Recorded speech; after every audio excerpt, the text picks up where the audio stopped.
হাতের কাছে থাকা কুন্দনের বেস দিয়ে আজকে একটি চোকার বানাবো। প্রথমে পরিকল্পনা করেছিলাম 4 লেয়ারের হবে কুন্দনের এই চোকারটা, কিন্তু আসলে 4 লেয়ারের হলো না।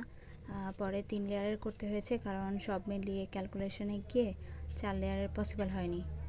এভাবে আমি 3টা লাইন করে নিয়েছি, 2 সাইডে ডানে এবং বামে, আর 2 সাইডে প্রতিটা লাইনে 20টা করে পার্ল ইউজ করেছিলাম।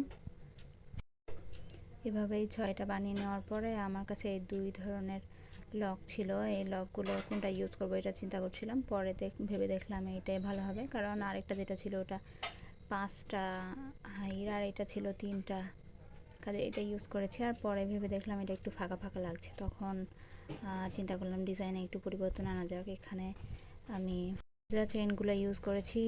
গাজরা চেইন দিয়ে মিডিলের যেই চেনটা দিয়েছি ওইটা একটু বড় সাইজে হয়েছে, আর 2 সাইডেরটা সমান। ফাইনাল লুক কেমন হয়েছে জানাতে ভুলবেন না। Thanks for watching.